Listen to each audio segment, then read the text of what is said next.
On a freezing night in Detroit, a homeless black engineer was just trying to stay warm near a pharmacy's air vent.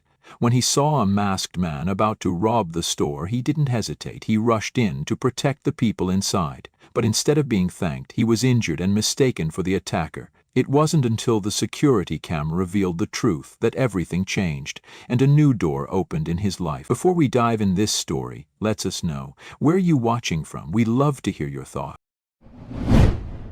The night hung heavy over the east side of Detroit, the kind of bitter cold that turned breath into smoke and silence into something sharp.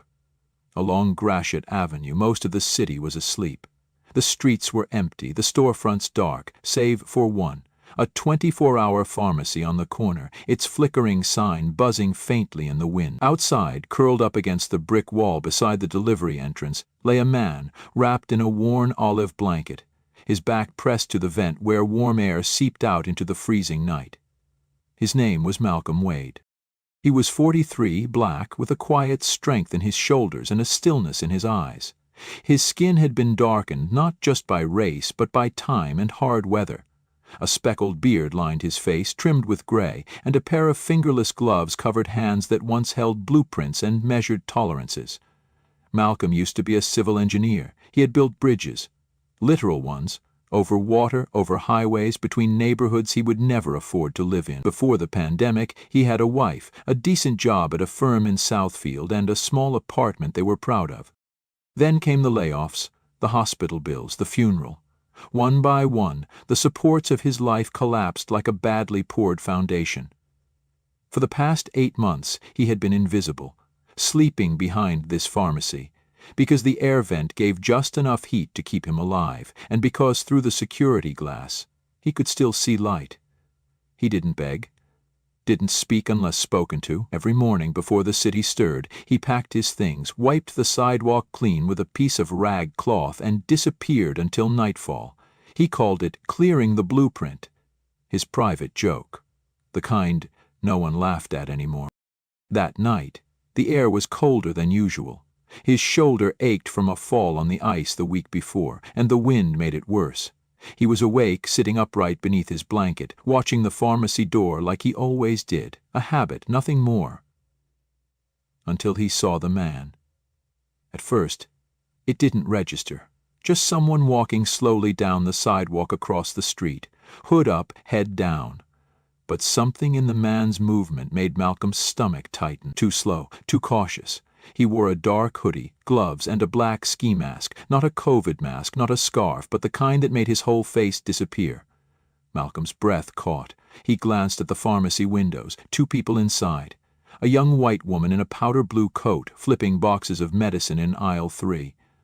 Behind the counter, a young Asian man stocking shelves, half distracted by a podcast playing through his phone. Neither of them saw what Malcolm saw. The masked man paused near the door, looked left, then right, then reached into his pocket. Malcolm stood up slowly. His blanket fell around his ankles. Every instinct screamed to sit back down, to stay quiet, to mind his own damn business. People like him didn't get the benefit of the doubt. They got tased, they got shot. But something deeper pushed him forward, an old muscle memory from when he still believed he could fix things, even without a title, even without a death. He stepped off the sidewalk. "Hey!"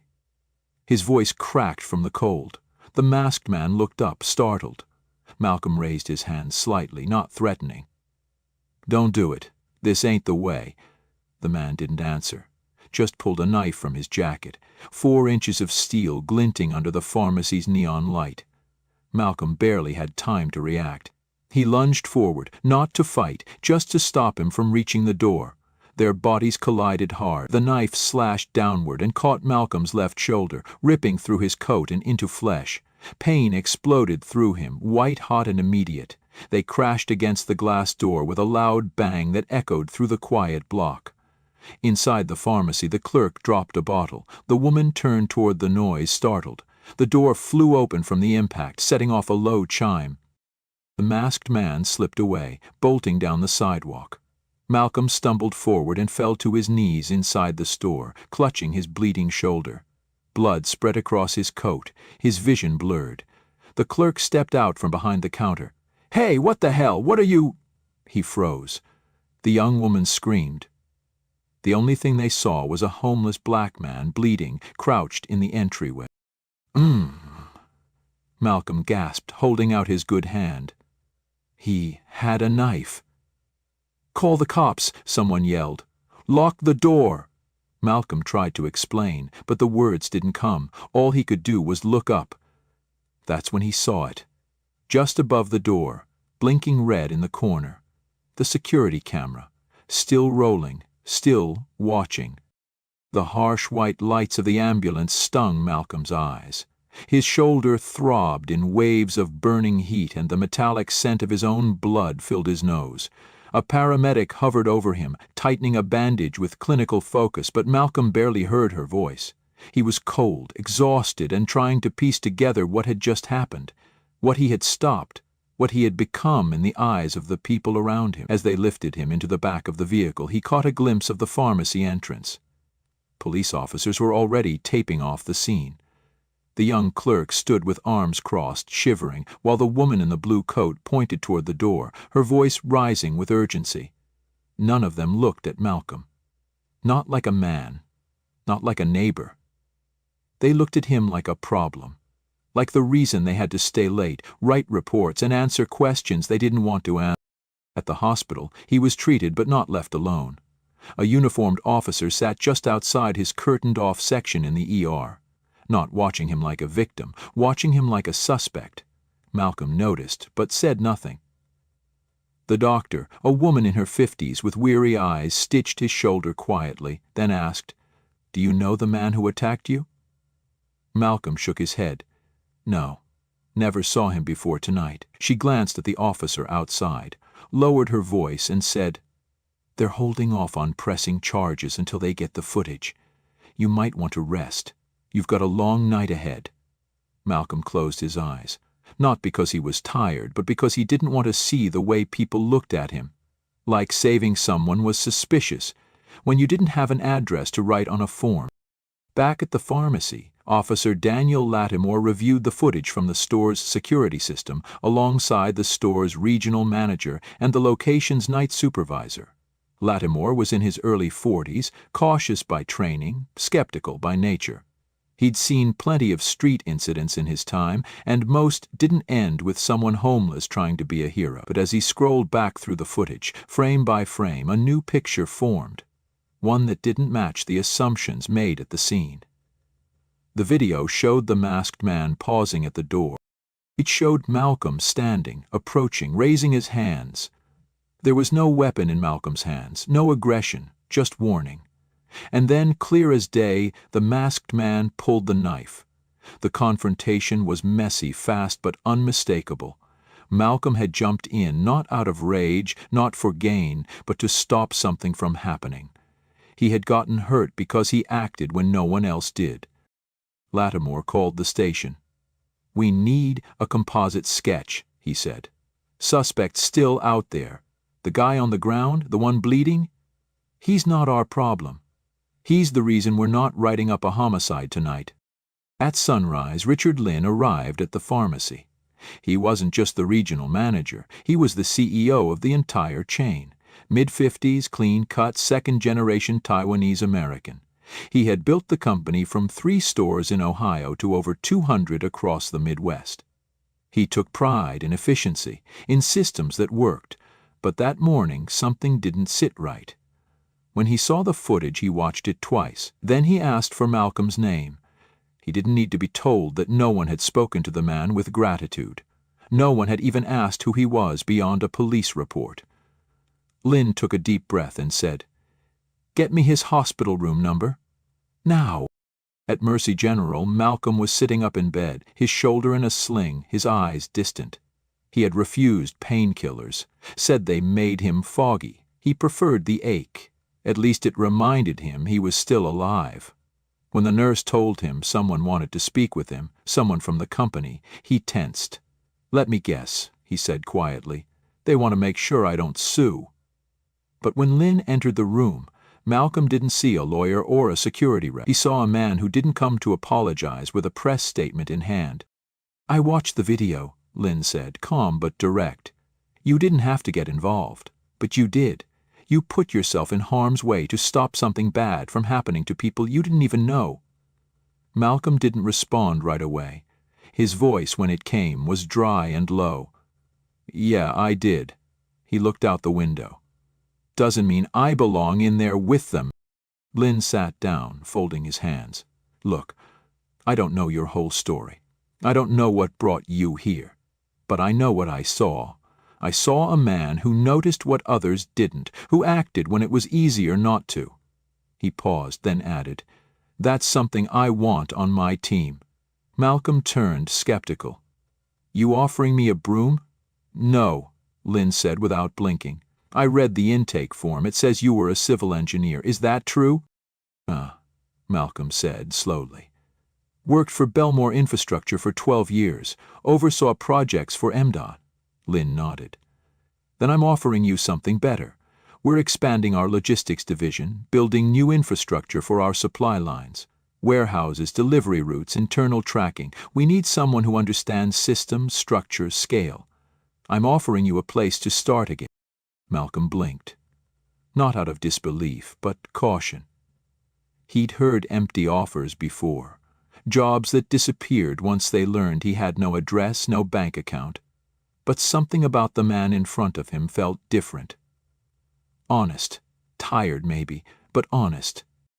"I'll think about it," Malcolm said. "Good," Lynn replied. "Take your time. But just so you know, this isn't charity, it's respect." As Lynn left the room, Malcolm let his body fall back against the stiff mattress. For the first time in months, he wasn't thinking about where to sleep tomorrow. He was thinking about blueprints, about steel beams, about the sound of something being built. And maybe, just maybe, that something was him. The snow had melted into slush by the time the city woke up the next morning, but the story of what happened at the Golden Right Pharmacy had already begun to circulate. Not in headlines, no one had written anything yet, but in whispers, in assumptions, in 1,000 incomplete retellings of a moment no one truly understood. At first it was just chatter among store employees, then calls between district managers, then cautious messages passed between police precincts. A homeless man attacked someone. A scuffle broke out. Someone got hurt. The narrative shaped itself without needing facts, because facts took time and judgment didn't. But then the footage spread. It started internally. Officer Lattimore had made sure the full surveillance video was archived and flagged, and once the CEO himself got involved, it reached higher. Richard Lynn had no interest in PR spin.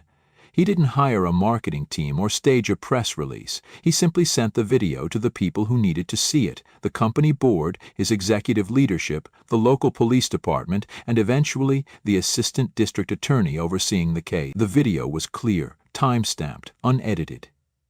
It showed Malcolm rising from his place against the wall, confronting the masked man, and taking the blow without hesitation. There was no weapon in Malcolm's hands. There was no aggression in his posture. What the video revealed wasn't just a correction of an earlier mistake. It was a dismantling of the entire assumption that had clouded every interaction that followed. That afternoon, Detective Joanna Fields arrived at the hospital to take Malcolm's official statement.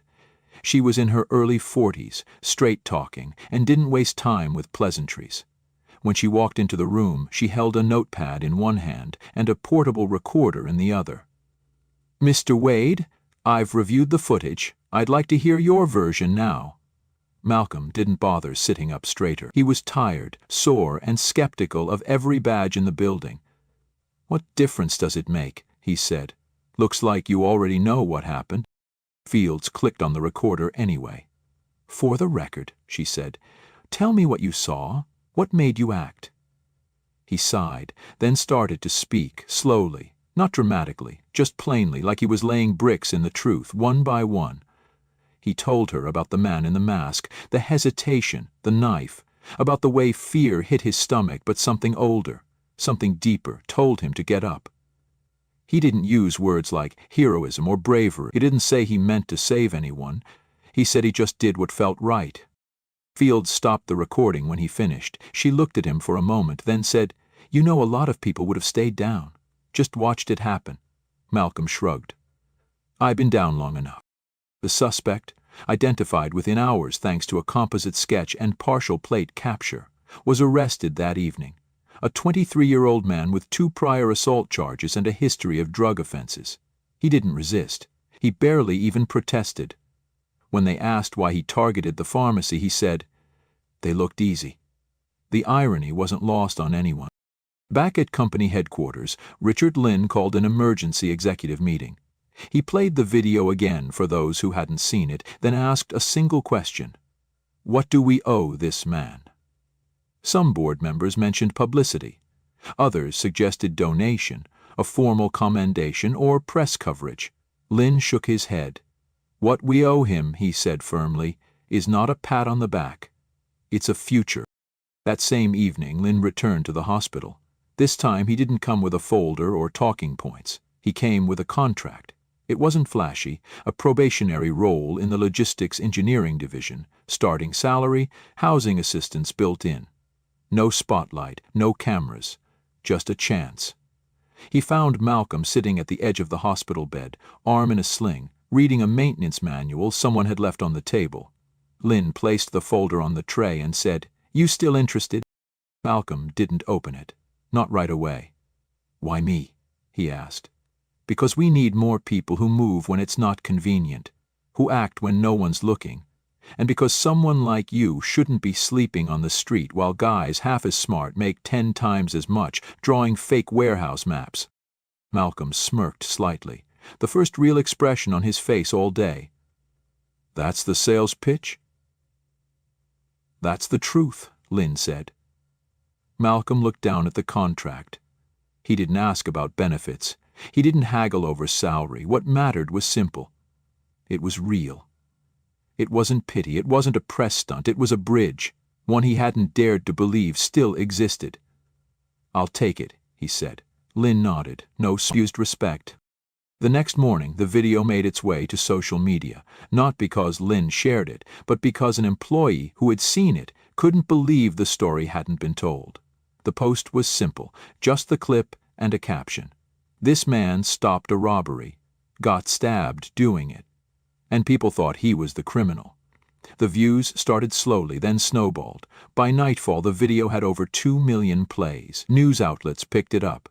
Headlines began to shift. "Homeless man saves pharmacy from armed robbery. Hero or victim?" Surveillance footage sparks public debate. From the street to the system, meet Malcolm Wade. But Malcolm didn't talk to any of them. He stayed quiet, because to him the camera hadn't spoken to make him famous. It had spoken so the world would finally see what he had done, with no one else there to speak for him. 2 weeks later, the snow had turned to rain, and Detroit's winter gave way to something softer but no less gray.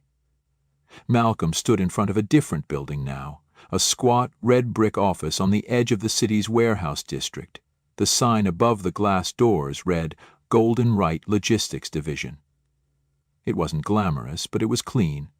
Inside there were desks, monitors, blueprints, CAD terminals, and whiteboards covered in diagrams. This wasn't a storefront. This was back-end operations, infrastructure, structure and systems. Malcolm's old language. He hadn't spoken it in a while, but it was starting to come back. They gave him a badge, not temporary, his name, his photo, and the word Engineer I printed clearly. He held it for a long moment before clipping it to his new jacket. The first day was overwhelming. Meetings, introductions, passwords, safety briefings. The kind of office chatter he used to roll his eyes at now felt oddly comforting. People shook his hand, looked him in the eye. No one mentioned the video, not once. They had all seen it, he knew that, but no one brought it up. And that was the first time in months he felt like a man again. Not a headline. His workstation was modest. Dual monitors, an ergonomic chair, a clean desk with a welcome note taped to the keyboard. His supervisor, Marlene Holt, a tall woman with a sharp tone but kind eyes, walked him through their current project, reworking the internal transport flow in 3 fulfillment centers. Malcolm took notes, asked questions, and when he saw one of the proposed layouts, he leaned forward and said, "This turn radius is going to cause trouble with the newer dolly units." Marlene looked at him, surprised. "You sure?" He nodded. "Positive. The new units have a wider base. That corner's a bottleneck waiting to happen."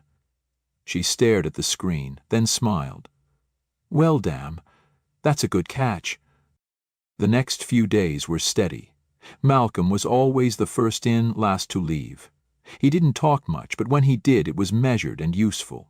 He read late into the night, manuals, regulations, industry updates, trying to catch up with everything he had missed. It wasn't just about keeping the job, it was about proving to himself that the part of him he'd lost was still there. Then the emails started coming. Not from co-workers or clients. From journalists. Local outlets first, then national ones. Everyone wanted the same thing. His story, his thoughts, his face on camera. Some offered money. Some framed it as an inspiring segment America needs right now. A few called him the engineer who saved Christmas, even though the incident had happened in mid-January. They romanticized it, cleaned it up, flattened it into a narrative that made people feel good, but Malcolm didn't answer any of them. One morning, Richard Lynn called him into his office. "I told the press we wouldn't speak on your behalf," Lynn said, "but they keep coming. They want a quote, a photo, something." Malcolm sat still for a moment, then said, "You hired me because of what I did, right?" Lynn nodded. "I did. Then let me do my work," Malcolm said. "Not the interviews, not the cameras. The work." Lynn leaned back, folded his hands, and said, "Fair enough." That Friday, after a long day reviewing schematics, Malcolm passed by a group of employees chatting near the break room. One of them, Jared, a young tech guy who had barely spoken to him before, called out, "Hey, Wade! You really not doing any interviews?" Malcolm paused, shrugged. "Nothing to say that ain't already been seen." Jared smiled. "Just thought people ought to hear it from you." Malcolm gave a half nod, then said quietly, "I didn't do it to be heard. I did it because no one else moved." Later that evening, as Malcolm stepped out into the light drizzle, he saw a woman standing under the overhang of the building, holding an umbrella and watching him. She was in her 40s, maybe younger, wearing a plain coat and a press badge on a lanyard. "Mr. Wade," she asked gently, "I'm not here to pressure you. I just wanted to say thank you. My nephew works night shifts at that pharmacy. He was off that night, but you didn't have to do what you did." Malcolm looked at her, rain collecting on the brim of his hat. "I know," he said. "I didn't do it for thanks." She didn't press further. She just nodded. "You deserve a chance to move on." Then she turned and left. Malcolm stood there for a while, listening to the soft tap of rain against concrete. He thought about all the things he could have said, all the ways he could have made the story neater, more heroic, more media-ready, but none of it felt right. Because he wasn't trying to be a symbol, he was just trying to be a man again. And for the first time in a long time, that felt like enough. 1 year later, the morning sun broke through the clouds over Detroit like it hadn't done in weeks. Inside the Golden Right Central Logistics Hub, workers were already moving, forklifts humming, supply reports printing, morning briefings underway. Malcolm Wade stood at the end of the main corridor, clipboard in hand, watching a shipment being loaded into one of the new long-haul trucks. His left shoulder still ached on cold mornings, but it didn't slow him down. He wore a navy utility jacket with a company logo stitched over his chest and his name embroidered beneath it. Wade, Engineering Supervisor. The word supervisor still felt strange. Not because he doubted his ability, he never did, but because for the longest time he doubted whether he'd ever be allowed to lead again. He checked the list. Pallets matched. Dock assignment confirmed. Everything moved like clockwork because Malcolm had rebuilt the clock. Over the past year, he'd redesigned the internal warehouse routing system for Golden Right's 3 largest facilities, cut processing delays by nearly a third, trained new hires, advocated for safer conditions on the overnight shift. He didn't talk much in meetings, but when he did, people listened, not because he demanded it, because he earned it. That afternoon, a group of interns toured the facility. One of them, maybe 19, hung back as the others moved along. She turned to Malcolm, nervous but curious. "Excuse me, sir. Are you the guy from the video?" Malcolm glanced over. "Which video?" he asked calmly. "The one from the pharmacy, the hero video." He let the question hang for a moment, then replied, "Nah, probably someone who just looks like me." She blinked, unsure whether he was joking. Malcolm gave a small, knowing smile and pointed her toward the group. "Don't miss the briefing." At 5 o'clock, the shift change echoed through the halls. Malcolm finished logging the day's data, wiped his screen, and grabbed his coat. On his way out, he passed the security desk where a younger employee sat scrolling through his phone. Outside, the wind had picked up again, but spring was coming. He crossed the parking lot toward the bus stop when he saw movement across the street. A boy, maybe 12, thin jacket, backpack slung low. He was sitting on the curb, shivering. Malcolm paused. "Walk over. You all right?" he asked. The boy looked up, startled. "I missed the bus. Where you headed? Dexter and Elm?" Malcolm thought for a second, then said, "That's out of the way, but I know the route. Bus should be here in 10. He reached into his coat pocket, pulled out a small cup with a lid. "Still warm? You drink coffee?" The boy hesitated, then shook his head. "It's okay. I can wait." Malcolm nodded, placed the cup beside him anyway, then sat down on the curb. They sat together in silence. A minute later, a woman walking by recognized Malcolm. She stopped mid-step, watching him with a confused expression. "Are you—" "You are him from the story. You're the one who stopped that robbery, right?" Malcolm didn't look up. He kept his eyes on the street and said quietly, "People stop things every day. Just depends who's watching." She didn't say anything else. She just smiled faintly, then kept walking. As the bus pulled up, the boy stood, grabbing his bag. Malcolm handed him the coffee, and the boy mumbled, "Thanks, mister." Malcolm nodded once. "Stay warm."